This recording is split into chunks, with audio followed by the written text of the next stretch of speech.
जय श्री हरि विष्णु। नमस्कार दोस्तों। आज आश्विन मास में कृष्ण पक्ष की एकादशी तिथि के दिन हम आपको एकादशियों में सबसे बड़ी एकादशी कहे जाने वाली इंदिरा एकादशी व्रत की पूजा विधि और व्रत कथा सुनाने जा रहे हैं दोस्तों।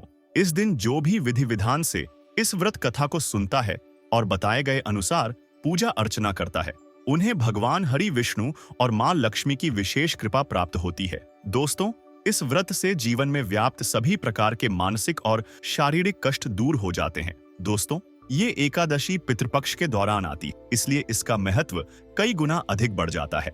मान्यता है कि इंदिरा एकादशी का व्रत रखने से पितरों की आत्मा को शांति मिलती है और उन्हें स्वर्ग लोक की प्राप्ति होती है। साथ ही इस व्रत को रखने से सुख सौभाग्य में वृद्धि होती है। दोस्तों, आश्विन मास में कृष्ण पक्ष की एकादशी तिथि का यह इंदिरा एकादशी व्रत अपने आप में विशेष महत्व रखता है।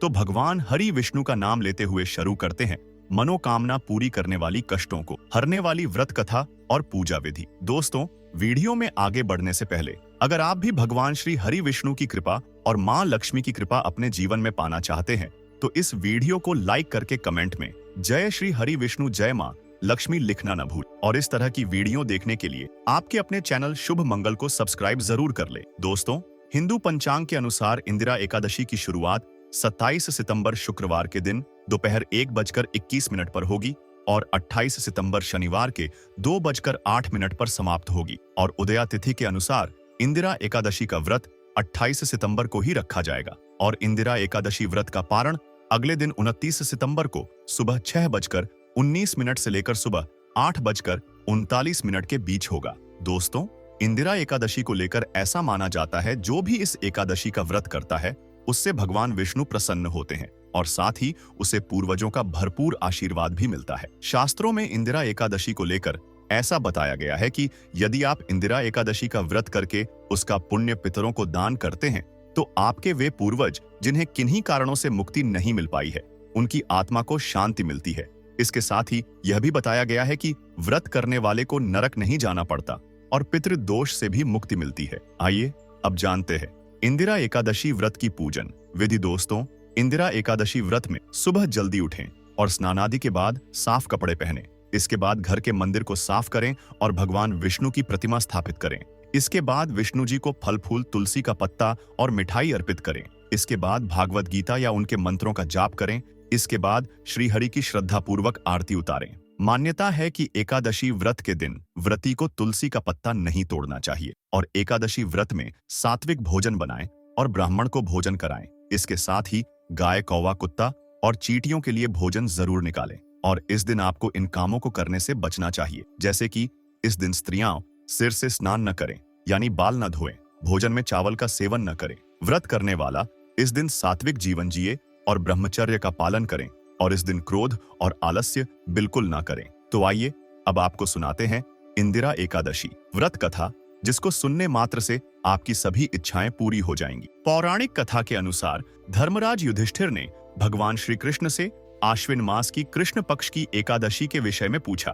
तब भगवान श्री कृष्ण ने धर्मराज युधिष्ठिर से कहा, हे धर्मराज, आश्विन मास की कृष्ण पक्ष की एकादशी को इंदिरा एकादशी कहते हैं। इंदिरा एकादशी का व्रत सभी पापों का नाश करने वाला और पितरों को सद्गति प्रदान करने वाला है। इस व्रत को करने से अपने कर्मों के फल स्वरूप अधोगति को प्राप्त हुए तुम्हारे पूर्वज उससे मुक्त होकर सद्गति को प्राप्त करते हैं। फिर भगवान श्री कृष्ण ने धर्मराज युधिष्ठिर को इंदिरा एकादशी के व्रत की कथा सुनाते हुए कहा, हे धर्मराज, मैं आपको इंदिरा एकादशी के व्रत की कथा और महात्म्य सुनाता हूँ। इस व्रत को करने से राजा इंद्रसेन को स्वर्ग और उनके पूर्वजों को सद्गति प्राप्त हुई। अति प्राचीन समय में इंद्रसेन नाम का एक बहुत ही प्रतापी और धर्मपरायण राजा हुआ करता था। महिष्मति नाम के राज्य पर इंद्रसेन का राज्य था। इंद्रसेन के राज्य में चारों ओर सत्य और धर्म का पालन होता था। राजा अपनी प्रजा से बहुत प्रेम करता था, धर्म और न्याय पूर्वक अपनी प्रजा के हितों की रक्षा करता था। राजा इंद्रसेन भगवान विष्णु का बहुत बड़ा भक्त था। उनकी कृपा से राजा को सभी प्रकार के सुख प्राप्त थे। उसके पास धन धान्य की कोई कमी नहीं थी। उसके पुत्र पौत्र भी सुयोग्य थे। एक बार राजा इंद्रसेन की सभा में देवर्षि नारद आए। राजा इंद्रसेन ने देवर्षि नारद का हृदय से स्वागत सत्कार किया। देवर्षि नारद को उचित आसन देकर उनको सभा में बिठाया और उनके आने का प्रयोजन पूछा। तब देवर्षि नारद ने कहा, हे राजन, आप बहुत ही धर्मात्मा और न्यायप्रिय हैं। आप धर्म का पालन करने वाले हो, आप यहाँ पर सब प्रकार के सुखों का भोग कर रहे हो, परंतु आपके पिता यमलोक में दुखी हैं। एक बार मैं धर्मराज से भेंट करने यमलोक गया था, तब आपके पिता से भी भेंट हुई। उन्होंने ही मुझे आपके के पास यह संदेश पहुंचाने के लिए कहा था। आपके पिता के एकादशी व्रत के भंग होने के कारण उन्हें दोष लगा और उसके कारण उन्हें यमलोक में कष्ट झेलने पड़ रहे हैं। उनको सद्गति दिलाने और उनके स्वर्ग प्राप्ति के लिए आप उनके निमित्त आश्विन मास की कृष्ण पक्ष की इंदिरा एकादशी का व्रत करें, जिससे उन्हें यमलोक के कष्टों से मुक्ति मिले और स्वर्ग की प्राप्ति हो। राजा इंद्रसेन ने देवर्षि नारद से इंदिरा एकादशी के व्रत की विधि बताने का अनुरोध किया। तब देवर्षि नारद ने राजा इंद्रसेन को इंदिरा एकादशी के व्रत के विधि के विषय में बताया। देवर्षि नारद ने कहा, हे राजन, इंदिरा एकादशी का व्रत करने से जातक के सभी पापों का नाश हो जाता है और उसको स्वर्ग की प्राप्ति होती है। अपने पूर्वजों के निमित्त इस व्रत को करने से उनको सद्गति मिलती है। यह व्रत आश्विन माह की कृष्ण पक्ष की एकादशी के दिन किया जाता है। इस व्रत का आरंभ एक दिन पूर्व दशमी तिथि से ही हो जाता है। दशमी तिथि वाले दिन श्रद्धा पूर्वक प्रातः काल ही स्नानादि नित्य क्रिया से निवृत्त हो जाए। फिर दोपहर के समय नदी या तीर्थ स्थान या सरोवर पर जाकर पुण्य स्नान करें, प्रेम और श्रद्धा से पितरों का श्राद्ध कर्म करें और स्वयं दिन में एक ही बार भोजन करें। इसके पश्चात एकादशी के दिन भी प्रातः काल उठकर स्नानादि नित्य क्रिया से निवृत्त होकर नियमानुसार श्रद्धा और भक्ति के साथ निराहार रहकर एकादशी के व्रत को करने का संकल्प करें। शालिग्राम जी की प्रतिमा का अभिषेक करके धूप दीप जलाकर उनकी पूजा करें, फल फूल चढ़ाए। उसके बाद नैवेद्य निवेदन करें। भगवान विष्णु का ध्यान करके शालिग्राम जी की प्रतिमा के समक्ष विधि विधान के साथ पितरों का श्राद्ध करें। ब्राह्मण को भोजन में फलाहार कराएं और दक्षिणा देकर संतुष्ट करें। गाय को भोजन कराएं। रात्रि में भजन कीर्तन का आयोजन करके जागरण करें। तत्पश्चात द्वादशी के दिन प्रातःपद काल स्नान आदि नित्य क्रिया से निवृत्त होकर सूर्य भगवान को जल चढ़ाकर भगवान विष्णु का पूजन करके ब्राह्मणों और गरीबों को भोजन कराएं। फिर मौन धारण करके अपने भाई बंधुओं और परिवार के साथ भोजन करें। यह व्रत पूर्ण श्रद्धा और भक्ति से 7 काम, क्रोध और आलस्य का त्याग करके करने से आपके पिता को सद्गति अवश्य प्राप्त होगी। राजा इंद्रसेन को व्रत का सारा विधान बताकर नारद जी वहां से अंतर ध्यान हो गए। अपने पिता की इच्छा पूर्ण करने और उनकी स्वर्ग प्राप्ति के लिए राजा इंद्रसेन ने अपने पिता के निमित्त इंदिरा एकादशी के व्रत का संकल्प किया और पूरी श्रद्धा भक्ति के साथ विधि विधान से व्रत को पूर्ण किया। फिर भगवान विष्णु से अपने पिता को स्वर्ग में स्थान प्रदान करने की प्रार्थना करी। भगवान विष्णु की कृपा से राजा इंद्रसेन के पिता यमलोक के कष्टों से छूटकर स्वर्ग लोक को चले गए। इंदिरा एकादशी के व्रत के प्रभाव से राजा इंद्रसेन भी इस धरती के सुख भोग कर मरणोपरांत स्वर्ग लोक को चले गए। भगवान कृष्ण ने कहा, हे धर्मराज, मैंने तुम्हें जो इंदिरा एकादशी के व्रत का माहात्म्य बताया है, उसे कहने और सुनने से ही मनुष्य के सभी पापों का नाश हो जाता है और मनुष्य धरती के सभी सुख भोग कर मृत्यु के बाद वैकुंठ धाम को चला जाता है। साथ ही उसके पितरों का भी उद्धार हो जाता है। इस व्रत को करने से मनुष्य पितृदोष से मुक्त हो जाता है। तो दोस्तों, इस तरह से इंदिरा एकादशी की पहली व्रत कथा समाप्त होती है। और दोस्तों, इस दिन आपको बृहस्पतिवार व्रत कथा भी सुननी चाहिए, क्योंकि इस कथा को सुनने से ही इंदिरा एकादशी व्रत का संपूर्ण रूप से फल प्राप्त होता है। भारतवर्ष में एक प्रतापी और दानी राजा राज्य करता था। वह नित्य गरीबों और ब्राह्मणों की सहायता करता था। यह बात उसकी रानी को अच्छी नहीं लगती थी। वह न ही गरीबों को दान देती, न ही भगवान का पूजन करती थी और राजा को भी दान देने से मना किया करती थी। एक दिन राजा शिकार खेलने वन को गए हुए थे तो रानी महल में अकेली थी।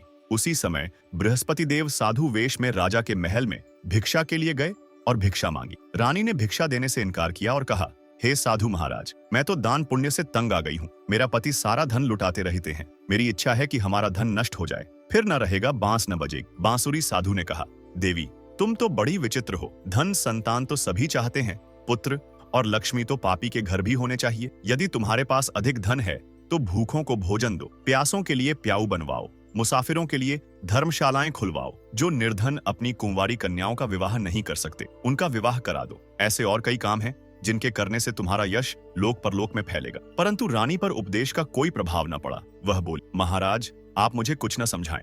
मैं ऐसा धन नहीं चाहती जो हर जगह बांटती फिरूं। साधु ने उत्तर दिया, यदि तुम्हारी ऐसी इच्छा है तो तथास्तु, तुम ऐसा करना कि बृहस्पतिवार को घर लीप कर पीली मिट्टी से अपना सिर धोकर स्नान करना, भट्टी चढ़ाकर कपड़े धोना, ऐसा करने से आपका सारा धन नष्ट हो जाएगा। इतना कहकर वह साधु महाराज वहां से आलोप हो। साधु के अनुसार कही बातों को पूरा करते हुए रानी को केवल 3 बृहस्पतिवार ही बीते थे कि उसकी समस्त धन संपत्ति नष्ट हो गई। भोजन के लिए राजा का परिवार तरसने लगा। तब एक दिन राजा ने रानी से बोला कि हे रानी, तुम यहीं रहो, मैं दूसरे देश को जाता हूँ, क्योंकि यहाँ पर सभी लोग मुझे जानते हैं, इसलिए मैं कोई छोटा कार्य नहीं कर सकता। ऐसा कहकर राजा परदेश चला गया। वहां वह जंगल से लकड़ी काट कर लाता और शहर में बेचता।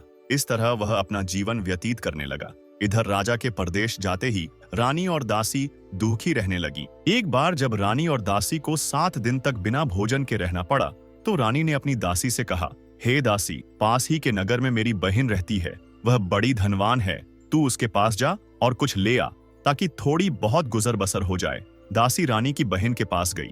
उस दिन गुरुवार था और रानी की बहन उस समय बृहस्पतिवार व्रत की कथा सुन रही थी। दासी ने रानी की बहन को अपनी रानी का संदेश दिया, लेकिन रानी की बड़ी बहन ने कोई उत्तर नहीं दिया। जब दासी को रानी की बहन से कोई उत्तर नहीं मिला, तो वह बहुत दुखी हुई और उसे क्रोध भी आया। दासी ने वापस आकर रानी को सारी बात बता दी। सुनकर रानी ने अपने भाग्य को कोसा। उधर रानी की बहन ने सोचा कि मेरी बहन की दासी आई थी, परंतु मैं उससे नहीं बोली, इससे वह बहुत दुखी हुई होगी। कथा सुनकर और पूजन समाप्त करके वह अपनी बहन के घर आई और कहने लगी, हे बहन, मैं बृहस्पतिवार का व्रत कर रही थी, तुम्हारी दासी मेरे घर आई थी, परंतु जब तक कथा होती है तब तक न तो उठते हैं और न ही बोलते हैं, इसलिए मैं नहीं बोली। कहो दासी, क्यों गई थी? रानी बोली, बहन, तुमसे क्या छिपाऊं, हमारे घर में खाने तक को अनाज नहीं था। ऐसा कहते कहते रानी की आंखें भर आईं। उसने दासी समेत पिछले 7 दिनों से भूखे रहने तक की बात अपनी बहन को विस्तार पूर्वक सुना दी।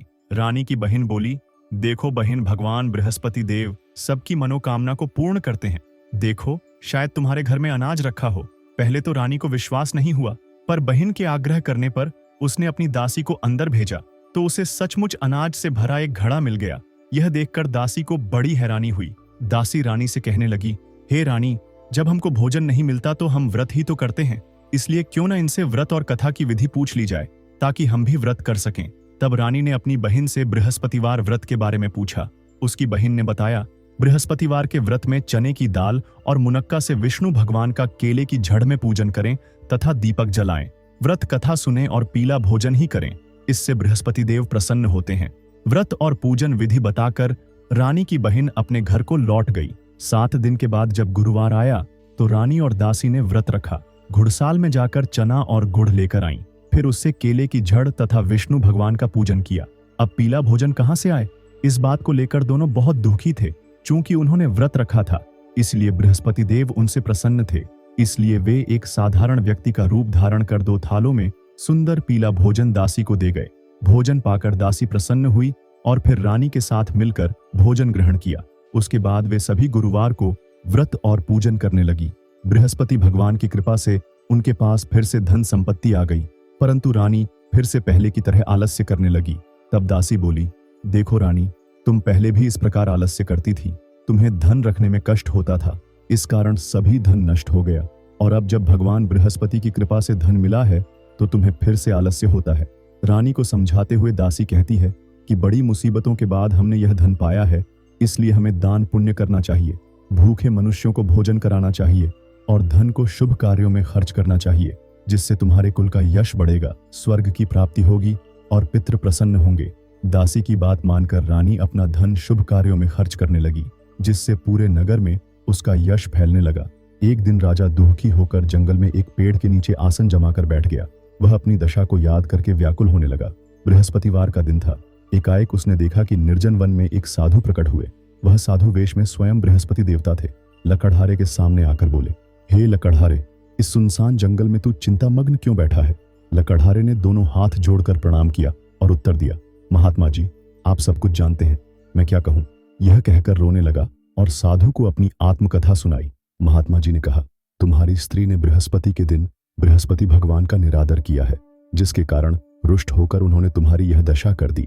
अब तुम चिंता को दूर करके मेरे कहने पर चलो तो तुम्हारे सब कष्ट दूर हो जाएंगे और भगवान पहले से भी अधिक संपत्ति देंगे। तुम बृहस्पति के दिन कथा किया करो। 2 पैसे के चने मुनक्का लाकर उसका प्रसाद बनाओ और शुद्ध जल से लौटे में शक्कर मिलाकर अमृत तैयार करो। कथा के पश्चात अपने सारे परिवार और सुनने वाले प्रेमियों में अमृत व प्रसाद बांटकर आप भी ग्रहण करो। ऐसा करने से भगवान तुम्हारी सब मनोकामनाएं पूरी करेंगे। साधु के ऐसे वचन सुनकर लकड़हारा बोला, हे प्रभु, मुझे लकड़ी बेचकर इतना पैसा नहीं मिलता जिससे भोजन के उपरांत कुछ बचा सकूं। मैंने रात्रि में अपनी स्त्री को व्याकुल देखा है। मेरे पास कुछ भी नहीं जिससे मैं उसकी खबर मंगा सकूं। साधु ने कहा, हे लकड़हारे, तुम किसी बात की चिंता मत करो। बृहस्पति के दिन तुम रोजाना की तरह लकड़ियां लेकर शहर को जाओ। तुमको रोज से दुगुना धन प्राप्त होगा, जिससे तुम भली भांति भोजन कर लोगे तथा बृहस्पति देव की पूजा का सामान भी आ जाएगा। इतना कहकर साधु अंतर्ध्यान हो गए। धीरे धीरे समय व्यतीत होने पर फिर वही बृहस्पतिवार का दिन आया। लकड़हारा जंगल से लकड़ी काटकर किसी शहर में बेचने गया। उसे उस दिन और दिन से अधिक पैसा मिला। राजा ने चना गुड़ आदि लाकर गुरुवार का व्रत किया। उस दिन से उसके सभी क्लेश दूर हुए। परंतु जब दोबारा गुरुवार का दिन आया तो बृहस्पतिवार का व्रत करना भूल गया। इस कारण बृहस्पति भगवान नाराज हो गए। उस दिन उस नगर के राजा ने विशाल यज्ञ का आयोजन किया तथा शहर में यह घोषणा करा दी कि कोई भी मनुष्य अपने घर में भोजन न बनावे न आग जलावे। समस्त जनता मेरे यहाँ भोजन करने आवे। इस आज्ञा को जो न मानेगा उसे फांसी की सजा दी जाएगी। इस तरह की घोषणा संपूर्ण नगर में करवा दी गई। राजा की आज्ञा अनुसार शहर के सभी लोग भोजन करने गए, लेकिन लकड़हारा कुछ देर से पहुंचा। इसलिए राजा उसको अपने साथ घर लिवा ले गए और ले जाकर भोजन करा रहे थे तो रानी की दृष्टि उस खूंटी पर पड़ी जिस पर उसका हार लटका हुआ था। वह वहां पर दिखाई नहीं दिया। रानी ने निश्चय किया कि मेरा हार इस मनुष्य ने चुरा लिया है। उसी समय सिपाहियों को बुलाकर उसको कारागार में ढलवा दिया। जब लकड़हारा कारागार में पड़ गया और बहुत दुखी होकर विचार करने लगा कि न जाने कौन से पूर्व जन्म के कर्म से मुझे यह दुख प्राप्त हुआ है, और उसी साधु को याद करने लगा जो कि जंगल में मिला था। उसी समय तत्काल बृहस्पति देव साधु के रूप में प्रकट हुए और उसकी दशा को देखकर कहने लगे, अरे मूर्ख, तूने बृहस्पति देव की कथा नहीं करी, इस कारण तुझे दुख प्राप्त हुआ है। अब चिंता मत कर। बृहस्पतिवार के दिन कारागार के दरवाजे पर 4 पैसे पड़े मिलेंगे। उनसे तू बृहस्पति देव की पूजा करना, तेरे सभी कष्ट दूर हो जाएंगे। बृहस्पति के दिन उसे 4 पैसे मिले। लकड़हारे ने कथा कही। उसी रात्रि को बृहस्पति देव ने उस नगर के राजा को स्वप्न में कहा, हे राजा, तुमने जिस आदमी को कारागार में बंद कर दिया है वह निर्दोष है, वह राजा है, उसे छोड़ देना। रानी का हार उसी खूंटी पर लटका है। अगर तू ऐसा नहीं करेगा तो मैं तेरे राज्य को नष्ट कर दूंगा।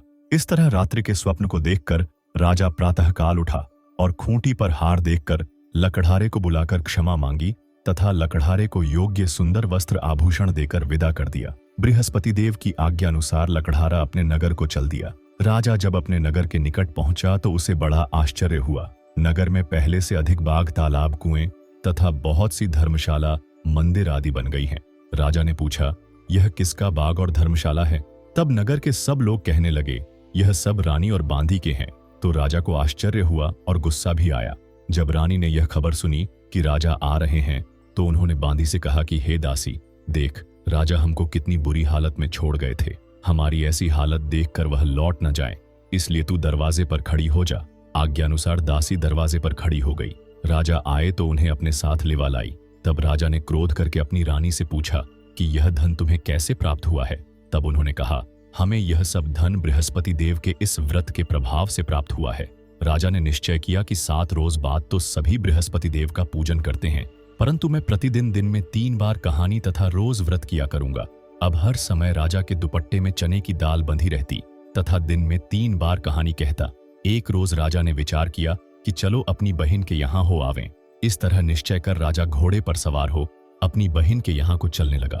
मार्ग में उसने देखा कि कुछ आदमी एक मुर्दे को लिए जा रहे हैं। उन्हें रोककर राजा कहने लगा, अरे भाइयों, मेरी बृहस्पति देव की कथा सुन लो। वे बोले, लो, हमारा तो आदमी मर गया है, इसको अपनी कथा की पड़ी है। परंतु कुछ आदमी बोले, अच्छा कहो, हम तुम्हारी कथा भी सुनेंगे। राजा ने दाल निकाली और जब कथा आधी हुई थी कि मुर्दा हिलने लग गया, और जब कथा समाप्त हो गई तो राम राम करके मनुष्य उठकर खड़ा हो गया। आगे मार्ग में उसे एक किसान खेत में हल चलाता मिला। राजा ने उसे देख और उससे बोले, अरे भैया, तुम मेरी बृहस्पतिवार की कथा सुन लो। किसान बोला, जब तक मैं तेरी कथा सुनूंगा तब तक 4 हरैया जोत लूंगा। जा, अपनी कथा किसी और को सुनाना। इस तरह राजा आगे चलने लगा। राजा के हटते ही बैल पछाड़ खाकर गिर गए तथा किसान के पेट में बड़ी जोर का दर्द होने लगा। उस समय उसकी माँ रोटी लेकर आई। उसने जब यह देखा तो अपने पुत्र से सब हाल पूछा और बेटे ने सभी हाल कह दिया। तो बुढ़िया दौड़ी दौड़ी उस घुड़सवार के पास गई और उससे बोली कि मैं तेरी कथा सुनूंगी, तू अपनी कथा मेरे खेत पर चलकर ही कहना। राजा ने बुढ़िया के खेत पर जाकर कथा कही, जिसके सुनते ही वह बैल उठ खड़ हुए तथा किसान के पेट का दर्द भी बंद हो गया। राजा अपनी बहन के घर पहुंचा। बहन ने भाई की खूब मेहमानी की। दूसरे रोज प्रातःकाल राजा जगा तो वह देखने लगा कि सब लोग भोजन कर रहे हैं। राजा ने अपनी बहन से कहा, ऐसा कोई मनुष्य है जिसने भोजन नहीं किया हो? मेरी बृहस्पतिवार की कथा सुन ले। बहन बोली, हे भैया, यह देश ऐसा ही है कि पहले यहाँ लोग भोजन करते हैं, बाद में अन्य काम करते हैं। अगर कोई पड़ोस में हो तो देख आऊं। वह ऐसा कहकर देखने चली गई, परंतु उसे कोई ऐसा व्यक्ति नहीं मिला जिसने भोजन न किया हो। अतः वह एक कुम्हार के घर गई, जिसका लड़का बीमार था। उसे मालूम हुआ कि उनके यहाँ 3 रोज से किसी ने भोजन नहीं किया है। रानी ने अपने भाई की कथा सुनने के लिए कुम्हार से कहा। वह तैयार हो गया। राजा ने जाकर बृहस्पतिवार की कथा कही, जिसको सुनकर उसका लड़का ठीक हो गया। अब तो राजा की प्रशंसा होने। एक रोज राजा ने अपनी बहन से कहा कि हे बहन, हम अपने घर को जाएंगे, तुम भी तैयार हो जाओ। राजा की बहन ने अपनी सास से कहा। सास ने कहा, हाँ चली जा, परंतु अपने लड़कों को मत ले जाना, क्योंकि तेरे भाई के कोई औलाद नहीं है। बहन ने अपने भैया से कहा, हे भैया, मैं तो चलूंगी, पर कोई बालक नहीं जाएगा। राजा बोला, जब कोई बालक नहीं चलेगा तब तुम ही क्या करोगी? बड़े दुखी मन से राजा अपने नगर को लौट आया। राजा ने अपनी रानी से कहा, हम निर्वंशी हैं, हमारा मुंह देखने का धर्म नहीं है और कुछ भोजन आदि नहीं किया। रानी बोली, हे प्रभु, बृहस्पति देव ने हमें सब कुछ दिया है, वह हमें औलाद अवश्य देंगे। उसी रात को बृहस्पति देव ने राजा से स्वप्न में कहा, हे राजा, उठ, सभी सोच त्याग दे, तेरी रानी गर्भ से है। राजा की यह बात सुनकर बड़ी खुशी हुई। 9वें महीने में उसके गर्भ से एक सुंदर पुत्र पैदा हुआ। तब राजा बोला, हे रानी, स्त्री बिना भोजन के रह सकती है, पर बिना कहे नहीं रह सकती। जब मेरी बहन आवे तुम उससे कुछ कहना मत। रानी ने सुनकर हाँ कर दिया। जब राजा की बहन ने यह शुभ समाचार सुना तो वह बहुत खुश हुई तथा बधाई लेकर अपने भाई के यहाँ आई। तभी रानी ने कहा, घोड़ा चढ़कर तो नहीं आई, गधा चढ़ी आई। राजा की बहन बोली, भाभी, मैं इस प्रकार न कहती तो तुम्हें औलाद कैसे मिलती? बृहस्पति देव ऐसे ही हैं जैसे जिसके मन में कामनाएं हैं, सभी को पूर्ण करते हैं। जो सद्भावना पूर्वक बृहस्पतिवार का व्रत करता है एवं कथा पढ़ता है अथवा सुनता है, दूसरों को सुनाता है, बृहस्पति देव उसकी सभी मनोकामना पूर्ण करते हैं। भगवान बृहस्पति देव उसकी सदैव रक्षा करते हैं। संसार में जो मनुष्य सद्भावना से भगवान जी का पूजन व्रत सच्चे हृदय से करते हैं तो उनकी सभी मनोकामनाएं पूर्ण करते हैं। जैसी सच्ची भावना से रानी और राजा ने उनकी कथा का गुणगान किया तो उनकी सभी इच्छाएं बृहस्पति देव जी ने पूर्ण की थीं। इसलिए पूर्ण कथा सुनने के बाद प्रसाद लेकर जाना चाहिए। हृदय से उसका मनन करते हुए जयकारा बोलना चाहिए। बोलो बृहस्पति देव की जय, भगवान विष्णु की जय। तीसरी कथा, प्राचीन काल में एक ब्राह्मण रहता था। वह बहुत निर्धन था, उसके कोई संतान नहीं थी। उसकी स्त्री बहुत मलिनता के साथ रहती थी। वह स्नान न करती, किसी देवता का पूजन न करती। इससे ब्राह्मण देवता बड़े दुखी थे। बेचारे बहुत कुछ कहते थे, किंतु उसका कुछ परिणाम न निकला। भगवान की कृपा से ब्राह्मण की स्त्री के कन्या रूपी रत्न पैदा हुआ। कन्या बड़ी होने पर प्रातः स्नान करके विष्णु भगवान का जाप व बृहस्पतिवार का व्रत करने लगी। अपने पूजन पाठ को समाप्त करके विद्यालय जाती तो अपनी मुट्ठी में जौ भर के ले जाती और पाठशाला के मार्ग में डालती जाती। तब ये जौ स्वर्ण के जो जाते लौटते समय उनको बीन कर घर ले आती थी। एक दिन वह बालिका सूप में उस सोने के जौ को फटक कर साफ कर रही थी कि उसके पिता ने देख लिया और कहा, हे बेटी, सोने के जौ के लिए सोने का सूप होना चाहिए। दूसरे दिन बृहस्पतिवार था। इस कन्या ने व्रत रखा और बृहस्पति देव से प्रार्थना करके कहा, मैंने आपकी पूजा सच्चे मन से की हो तो मेरे लिए सोने का सूप दे दो। बृहस्पति देव ने उसकी प्रार्थना स्वीकार कर ली। रोजाना की तरह वह कन्या जौ फैलाती हुई जाने लगी। जब लौटकर जौ बीन रही थी तो बृहस्पति देव की कृपा से सोने का सूप मिला। उसे वह घर ले आई और उसमें जौ साफ करने लगी, परंतु उसकी माँ का वही ढंग रहा। एक दिन की बात है कि वह कन्या सोने के सूप में जौ साफ कर रही थी। उस समय उस शहर का राजपुत्र वहां से होकर निकला। इस कन्या के रूप और कार्य को देखकर मोहित हो गया तथा अपने घर आकर भोजन तथा जल त्याग कर उदास होकर लेट गया। राजा को इस बात का पता लगा तो अपने प्रधानमंत्री के साथ उसके पास गए और बोले, हे बेटा, तुम्हें किस बात का कष्ट है? किसी ने अपमान किया है अथवा और कारण हो सो कहो, मैं वही कार्य करूंगा जिससे तुम्हें प्रसन्नता हो। अपने पिता की राजकुमार ने बातें सुनी तो वह बोला, मुझे आपकी कृपा से किसी बात का दुख नहीं है। किसी ने मेरा अपमान नहीं किया है, परंतु मैं उस लड़की से विवाह करना चाहता हूं जो सोने के सूप में जौ साफ कर रही थी। यह सुनकर राजा आश्चर्य में पड़ा और बोला, हे बेटा, इस तरह की कन्या का पता तुम ही लगाओ, मैं उसके साथ तेरा विवाह अवश्य ही करवा दूंगा। राजकुमार ने उस लड़की के घर का पता बतलाया। तब मंत्री उस लड़की के घर गए और ब्राह्मण देवता को सभी हाल बतलाया। ब्राह्मण देवता राजकुमार के साथ अपनी कन्या का विवाह करने के लिए तैयार हो गए तथा विधि विधान के अनुसार ब्राह्मण की कन्या का विवाह राजकुमार के साथ हो गया। कन्या के घर से जाते ही पहले की भांति उस ब्राह्मण देवता के घर में गरीबी का निवास हो गया। अब भोजन के लिए भी अन्न बड़ी मुश्किल से मिलता था। एक दिन दुखी होकर ब्राह्मण देवता अपनी पुत्री के पास गए। बेटी ने पिता की दुखी अवस्था को देखा और अपनी मां का हाल पूछा। तब ब्राह्मण ने सभी हाल कहा। कन्या ने बहुत सा धन देकर अपने पिता को विदा कर दिया। इस तरह ब्राह्मण का कुछ समय सुखपूर्वक व्यतीत हुआ। कुछ दिन बाद फिर वही हाल हो गया। ब्राह्मण फिर अपनी कन्या के यहाँ गया और सारा हाल कहा तो लड़की बोली, हे पिताजी, आप माताजी को यहाँ लिवा लाओ, मैं उसे विधि बता दूंगी जिससे गरीबी दूर हो जाए। वह ब्राह्मण देवता अपनी स्त्री को साथ लेकर पहुंचे तो अपनी मां को समझाने लगी, हे मां, तुम प्रातःकाल प्रथम स्नान आदि करके विष्णु भगवान का पूजन करो तो सब दरिद्रता दूर हो जाएगी। परंतु उसकी मांग ने एक भी बात नहीं मानी और प्रातःकाल उठकर अपनी पुत्री के बच्चों की जूठन को खा लिया। इससे उसकी पुत्री को भी बहुत गुस्सा आया और एक रात को कोठरी से सभी सामान निकाल दिया और अपनी मां को उसमें बंद कर दिया।